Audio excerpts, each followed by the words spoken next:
Hello అండి. అందరూ ఎలా ఉన్నారు? అంతా బాగున్నారనైతే అనుకుంటున్నాను. Welcome back to my channel.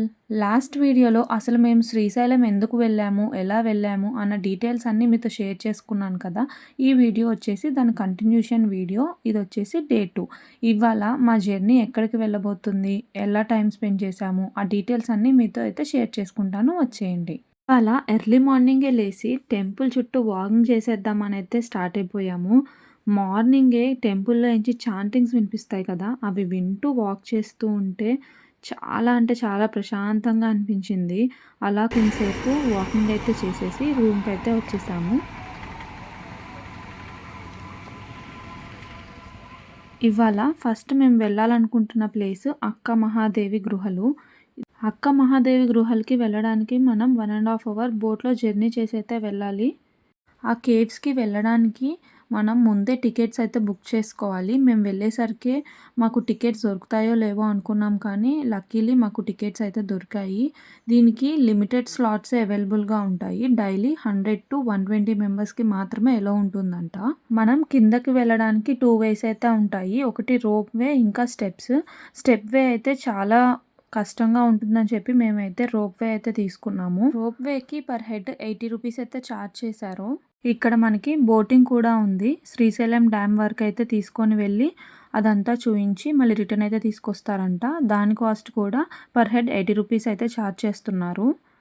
మనం కూడా రోప్ వేలో కిందకి వెళ్ళిపోదాం, వచ్చేయండి.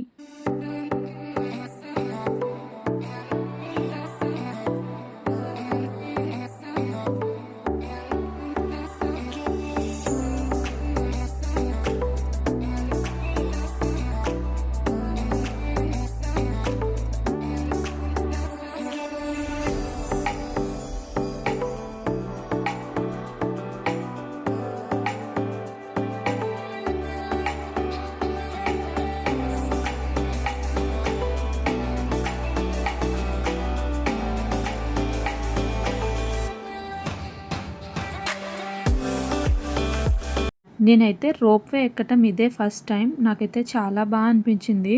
చుట్టూ థిక్ ఫారెస్ట్, కిందేమో వాటర్, మధ్యలో మనం.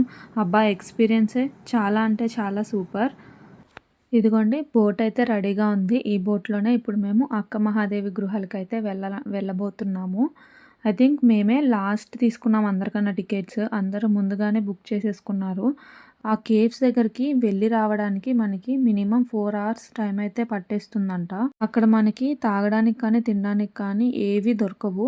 మనం ఇక్కడి నుంచే వాటర్ బాటిల్స్, కొన్ని స్నాక్స్ అవన్నీ క్యారీ చేయటం బెటర్. కేవ్స్ దగ్గరికి వెళ్ళడానికి పర్ హెడ్ 650 అయితే బాగానే ఛార్జ్ చేశారు. కానీ మినిమమ్ సేఫ్టీ మెజర్స్ కూడా తీసుకోలేదు.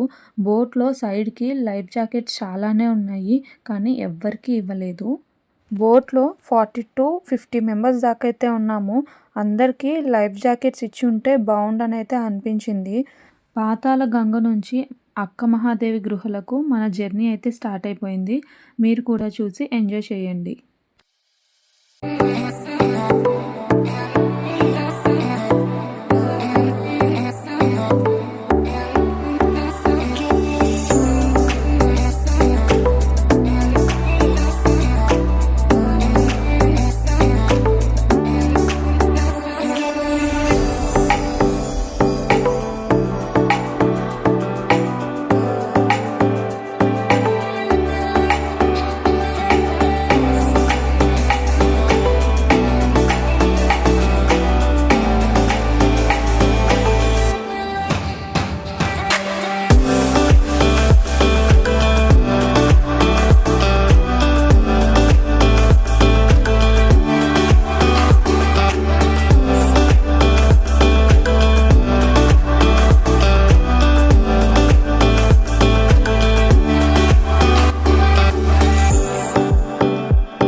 మొత్తానికి కేవ్స్ దగ్గరికి అయితే వచ్చేసాము. మాకు నియర్లీ 1½ అవర్ అయితే జర్నీ పట్టేసింది. ఎటు చూసినా పెద్ద పెద్ద కొండలు. ఆ నదిలో బోట్‌లో రావటం చాలా అంటే చాలా బావుంది. ఇదొక మంచి ఎక్స్‌పీరియన్స్. ఇక్కడి నుంచి 500 మీటర్స్ దూరంలో అయితే కొన్ని స్టెప్స్ ఉన్నాయి. అక్కడి నుంచి చూసారా 2 కొండల మధ్యలో వే ఉంది కదా! ఆ వేలోంచి వెళ్తే మనకి అక్కడే అక్క మహాదేవి గృహలైతే కనిపిస్తాయి. ఈ కేవ్స్ చాలా పెద్దవి. చూస్తున్నారు కదా! అక్కడ మనకి శిలాతోరణం కూడా కనిపిస్తుంది. ఈ కేవ్స్‌కి సంబంధించిన స్టోరీ మన బోట్ రైడరే ఎక్స్‌ప్లెయిన్ చేస్తున్నారు. ఆయన మాటల్లోనే విని మీరు కూడా తెలుసుకోండి. ఈమె అక్కమాదేవి చూశారు కదా, ఈ బ్లాక్ విగ్రహానికి ఈ పటానికి తేడా ఏముంది? డిఫరెన్స్ ఏం కనబడుతుంది? కలర్ కాదు, డ్రెస్ లేదా తల ఎక్కలే. అక్క మహాదేవి వచ్చింది 800 సంవత్సరాలు పైబడేనండి. 100-200 సంవత్సరాలు కాదు, 800 సంవత్సరాల క్రితం. అంటే ఈ నల్లమల ఫారెస్ట్ ఎట్లా ఉండిదో మనకు తెలియదేం కాదు, చాలా తిక్క ఫారెస్ట్ అని జంతువుల మధ్యన కూడా ఒంటరిగా వచ్చి ధ్యానం చేసుకుంది. ఆమె ఎట్లా వచ్చింది అనేది నేను చెప్తాను. అక్క మహాదేవిది కర్ణాటక రాష్ట్రం శివమొగ్గ డిస్టిక్ ఉడతడాన్ని చిన్న పల్లెటూరులో జన్మించింది ఆమె. ఆమె తల్లిదండ్రుల పేరు నిర్మలాదేవి సుమతి శెట్టి. వాళ్ళకి పెళ్ళైన కొంతకాలం వరకు సంతానం కలగకపోతే శ్రీ భ్రమరాంబ మల్లికార్జున స్వామిని వేడుకుంటారు. మాకు సంతానం కలిగితే అబ్బాయి పుట్టిన అమ్మాయి పుట్టిన నీకే సేవ చేసుకుంటారు, ఈ జన్మంటూ మా అమ్మాయికి పెళ్లి చేయమని చెప్పేసి కోరుకున్నారు. వాళ్ళు కోరుకున్న కొన్నాళ్ళకి ఈమె పుడతారు. ఈమె అసలు పేరు మహాదేవి. అందరూ అక్క అక్కడి వల్ల అక్క మధ్య పిలువబడుతుంది. మనకి పెళ్ళైన కొంతకాలం వరకు సంతానం లేదు, ఏదో ఒక దేవుడిని కోరుకుంటామా కోరుకోమా? మన సంతానం కలిసి దేవుడికి ముడుపులు ముక్కులు ఏమిస్తానని కోరుకుంటాం. తల వెంట్రుకలు పేరు ఏదైనా మనం కలిగి ఉంటే ఇంట్లో దానం చేస్తాను గుడిపోతానని కోరుకుంటాం. వాళ్ళు అట్లా కాదు, అబ్బాయి పుట్టిన అమ్మాయి పుట్టిన నీకే సేవ చేసుకుంటుంది, ఈ జన్మంటూ మా అమ్మాయికి పెళ్లి చేయమని చెప్పేసి కోరుకుంటారు. వాళ్ళకి మనం కోరుకోగలమా? వాళ్ళు ఎంత భక్తపరులు కాకపోతే అట్లా కోరుకోగలరు? అది ఆలోచించండి. అక్క మహాదేవి చిన్నప్పటి నుంచి కూడా చాలా ధ్యానపరురాలు. శివుడిని అంటే చాలా ఆరాధన కొలిసేది అనమాట. ఆమెకి ఎంత వయసు వచ్చిందో, ఎంత వయసు అంటే పెళ్లి వయసు. ఒక అందాన్ని చూసి పెళ్ళంటూ చేసుకుంటే ఆమెనే పెళ్లి చేసుకొని చెప్పి తన రాజమంత్రితో కోరు పంపిస్తాడు. వాళ్ళ అమ్మాయి నేను పెళ్లి చేసుకోవాలనుకుంటున్నాను, వాళ్ళ తల్లిదండ్రులకి మాట్లాడండి, వాళ్ళు ఒప్పుకున్న పక్షంలో తల తీసేయమని చెప్పాడంటండి. ఒక్కప్పుడు రాజుల పరిపాలన మనకు తెలియదేం కాదు. ఇప్పటికైనా తేడా ఏమైనా కనబడ్డాదా? లేదు. మంత్రి గారు చక్కమదే తల్లిదండ్రులతో మాట్లాడతారు. మీ అమ్మాయిని రాజుగారు పెళ్లి చేసుకోవాలనుకుంటున్నారు, మీ షరతులు ఏంటని అడుగుతారు. మా అమ్మాయి శివుడు వరానికే పుట్టింది, శివుడికే సేవ చేసుకుంటా తప్ప ఈ జన్మంటూ మా అమ్మాయికి పెళ్లి చేయమని చెప్తారు. వాళ్ళు రాజా నన్ను పెళ్లి చేసుకోవాలనుకుంటున్నారు కాదా, నేను చేసుకుంటాను కాదన్ను, నాకు 3 షరతులు కావాలి, ఈ 3 షరతులకు మీరు అంగీకరిస్తే నేను పెళ్లి చేసుకుంటాను, అవి ఎటువంటిది అనేది మీరు కాదనకూడదు, అలాగే చెప్పు అంటారు. ఫస్ట్ షరతు ఏంటంటే మీ మతం నుంచి మా మతం మారాలి. అక్కమాదేవి లింగాయత్తులు, రాజుగారు జయరాం సత్తులు. రెండోది ఏంటంటే నేను పూజా మందులకి వెళ్ళి పూజ చేసుకుంటా, పూజ నుంచి వచ్చి నన్ను తాకరాదు. మూడోది ఏంటంటే నేను దాన ధర్మాలు చేస్తా, నువ్వెంత చేస్తున్నావు దేనికి చేస్తున్నావు నువ్వు వరకూడదు. ఈ 3 షరతులకు మీరు అంగీకరిస్తేనే పెళ్లి చేసుకుంటా, లేదా సత్యమేర చేసుకుంటారు. పూర్వంగా అంటే కేవలం ఒక్కరోజే. అక్క మహాదేవి ఇంత మట్టిని తీసుకుండి ఒక శివలింగం తయారు చేసుకుండి రాజుగారి పూజ మందులో ధ్యానంలో కూర్చుంటారు. ఆమె రోజులు కాదు వారాలు కాదు నెలలు గడుస్తుంటాయి, ఆమె ఎప్పటికీ బయటకు రాదు. రాజుగారి కోపం వస్తుంది.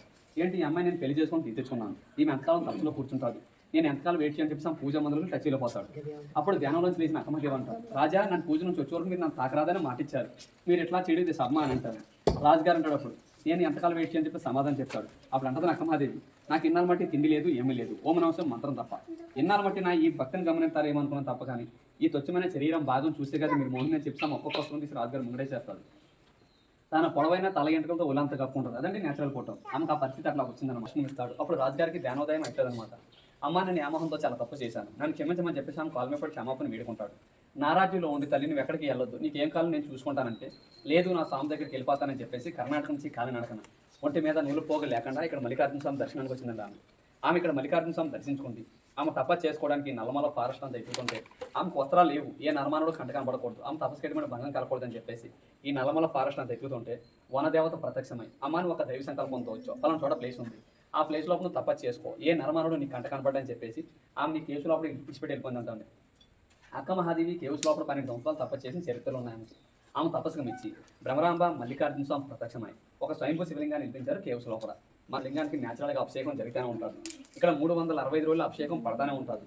ఆ పడే వాటర్ ఎక్కడి నుంచి వస్తుంది ఎవరికి అంత చిన్న ప్రశ్న అండి. ఇప్పుడు వరకు లింగం హైట్లో ఉంటుంది, కొండ మీద బొడుకు ఉంటుంది.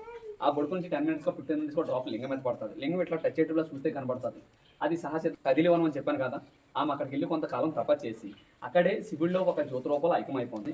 ఆ శివలింగం తాకిన తర్వాత అక్కమదే దర్శించుకోవాలి. ఇక్కడ ప్రత్యేకత ఇది. ఇదండి రాత్రి చిలాతోరణం. తిరుపతిలో చూసుకుంటే 24 feet ఉంటారు, ఇది 200 feet పొడుగు 24 feet వెడల్పు నేతలు ఉడబండ. మన భారతదేశంలో కల్లా అతిపెద్ద రాత్రి చిలాతోరణం అంటే ఇది ఒకటండి. ఓకేనండి.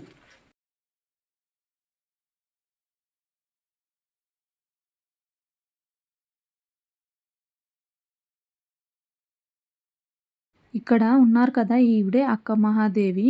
ఈవిడ 12 ఏళ్ళు అంటే 1 కాదు, 2 కాదు లిటరల్లీ 12 ఇయర్స్ ఇక్కడే తపస్సు చేశారంట. మనకి శ్రీశైలంలో ఉండేది జ్యోతిర్లింగం. ఇక్కడున్న శివలింగం ఏమో స్వయంభూ లింగం అంట. ఈ లింగానికి 365 డేస్ అభిషేకం జరుగుతూనే ఉంటుంది.